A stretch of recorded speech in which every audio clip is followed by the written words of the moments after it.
Hey guys, this is Jeff Sokol with EarthCraft Permaculture Design and Gardens, and I wanted to talk to you about something today. Discuss something with you. That's something that we all have to deal with as gardeners, whether you're organic or you use fertilizers and pesticides. We always have to deal with bugs. We have to deal with garden pests, and that's just something that comes along with the territory of being a gardener, no matter what. So, let's jump into this, and I'm going to show you what I do that's natural, that mitigates uh, anything that I have to do anymore regarding pests in my garden.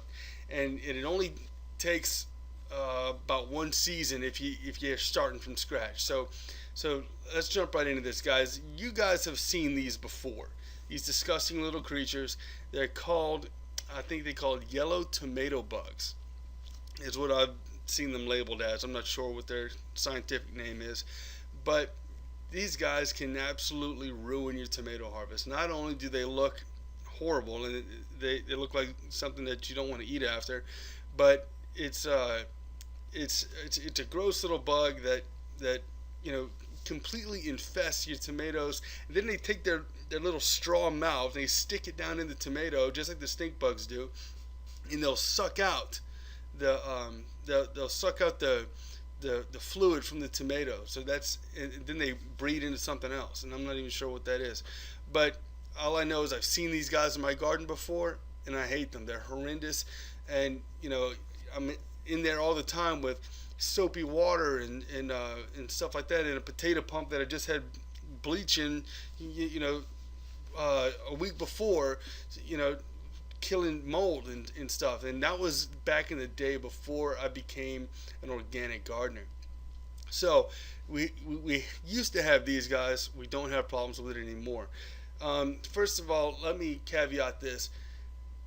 If you don't have if you don't have living soil, if you don't have lots of organic material in your soil, you're gonna have problems with these things. Okay? The organic material in your soil that keeps your soil alive is going to give you lots of little protozoa, nematodes, bacteria, and even fungus that kill these animals before they even to be a problem. That's one thing. If you don't have soil that's living and with a nice fungal net in there and you know lots of compost and stuff, I would suggest that you get that going first. That's going to severely increase your chances of being able to do this successfully. All right, now that that's out of the way, you guys have seen these things as well. These little leaf-footed bugs. I kill them around the house all the time. I can't stand them, and they smell bad.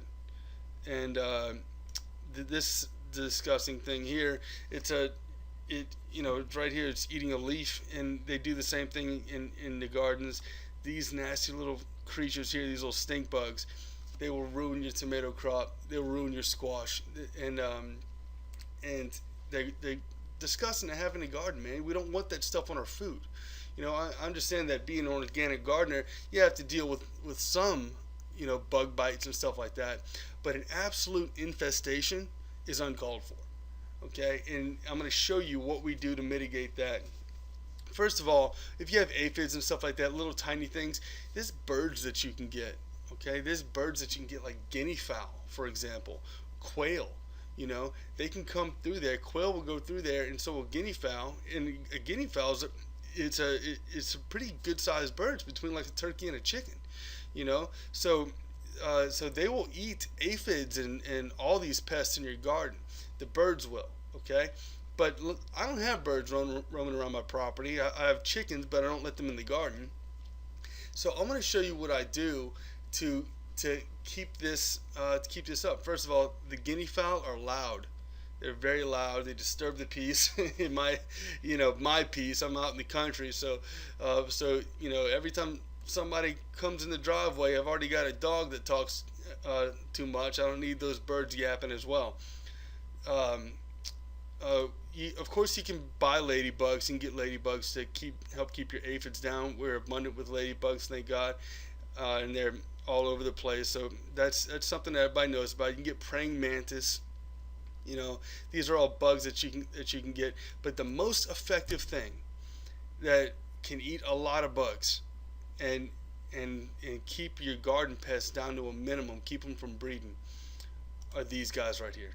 These are pictures from my garden. These are residents of my garden, and I'm going to show you what I did to attract them and why they stay. This here is a western fence lizard, and this here is a green anole, okay, or an Anolis carolinensis is the binomial nomenclature for this animal here. I don't know it for this one, but these guys right here, they sell them in pet shops all over the country, and down here we have them naturally. They cost $8 at a pet shop, and down here we have them naturally. Here's a close-up of the female eastern fence lizard, and there's a close-up of that anole. He's actually scratching his, you can see his little itch, he's scratching his face on the wood there. And this is what I did. I put these fence boards, this right here is a fence board, and this is a 2x4. Up right here in the middle, it's backed on the other side. This is the facade of the garden. This on the other side is a 1/2-inch plywood. That 1/2-inch plywood keeps the soil in the garden. Okay, fence boards, especially cedar fence boards, kind of soft. They will not keep soil in. Don't try it. They will bow out. They'll break. You need something solid like plywood to keep them in there. And you can spray that with a sealant that won't leach into the soil. You can spray that with a sealant that's not going to be harmful to you, non-toxic sealant. So in between this fence board and this plywood is a little gap. It's only about 1/4 of an inch, okay, in some areas. More toward the middle of the fence board, it bows out ever so slightly along the fence board, and the lizards love to get in there and hide. I've got the fence boards on the inside and the outside of my garden. I've got a big L-shaped walkway through the garden, and so on the inside of the garden, all on the outside, everywhere that there's an outside of the garden, there's these fence boards. The lizards love to get in there. They feel safe. They hide. They come out in the daytime. They bask in the sun, and they eat. You know, and so that's a beautiful thing about them. Right here is another close-up of that fence lizard. This is another green anole that was on the ground. And the cool thing about this guy here, and this is the same species as that brown one that you just saw that was on the wood. This guy's on the dirt now. He just came out of the grass. And now that he's on the dirt, look what happens after about a minute. He sees me standing there, and he changes his color to brown. It didn't even take a minute. And he changes his color to brown just because he sees me standing there. So he's going to go ahead and camouflage himself just a little bit. He's another garden resident. This guy's got a scar right here. And so I've noticed he's been around there for several months now. And they stick around. They stick around this garden. This is where they breed. This is where they live, because I've got those fence boards. I've got little bricks that I stack up in the garden. You know, the kind with the 3 holes in them. I stack those little bricks around. I'm going to also build some other little deals that, you know, take some plywood or some other boards and stack them up kind of like a lizard hotel with about a 1/2-inch gap in between each board, and just give them a place to go, give them a place to be safe, give them a water source. You can bury a little pond in your garden and you know, put to where frogs will come in there and stuff like that, and you know, make it as big as you like. Give them a water source, make an ecosystem, and you will be amazed and astounded at how few pests you have. These guys are all over my garden. Okay, here's another picture of that guy with the scar, and I gotta admit, I know it's a scar because I was there when the scar happened. I'm ashamed to say it, but I accidentally hurt the poor little lizard. I was catching him for my son, and that's not as always of a graceful of a process as I'd like it to be, but you know, when people handle animals, sometimes Sometimes bad things happen. I'm very glad, and that was a few months ago. I'm very glad that this guy is thriving in the garden, and he's made it. He's got that little scar right there. What happened was I grabbed him, just like I've been doing for 30 some odd years. I grabbed that lizard and I grabbed a wood chip with him, and that wood chip scraped his face. So he's got that scar, but it's not hurting him anymore.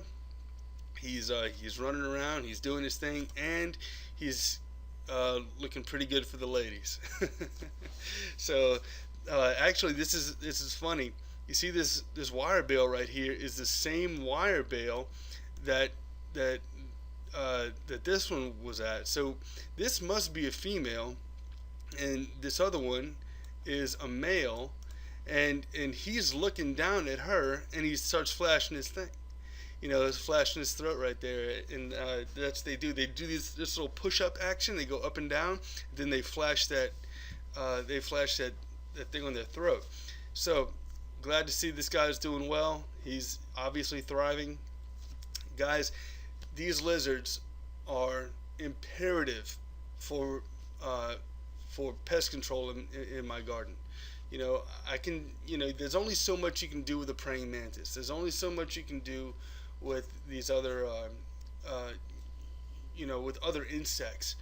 Okay, but if you have vertebrates in your garden, whether they're birds, whether they're reptiles, these things can mow down on some insects. They offer complete control. They climb all throughout your plants just like anything else does.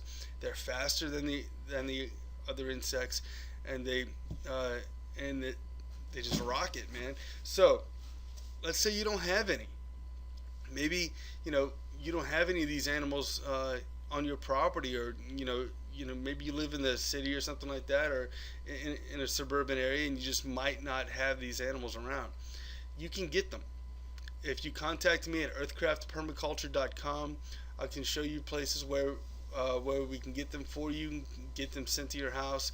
People in the reptile industry, I used to be in the reptile industry, people in the reptile industry buy these lizards as feeder lizards to feed to other snakes and stuff, because there's some people have pet snakes that will only eat lizards, so they'll buy these things as feeder lizards.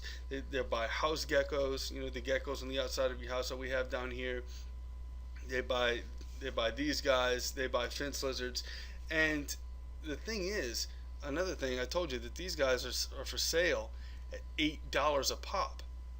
Now, let's get back to the soil. My soil has a wood chip base to it. Okay, we've been putting wood chips in there for years now. When those wood chips compost, when they break down over time, lots of little critters get in there. Mealworms, arthropods, microarthropods, and all the good stuff in the soil that you're supposed to have. Lots and lots of fungus activity going on. Really great, really great.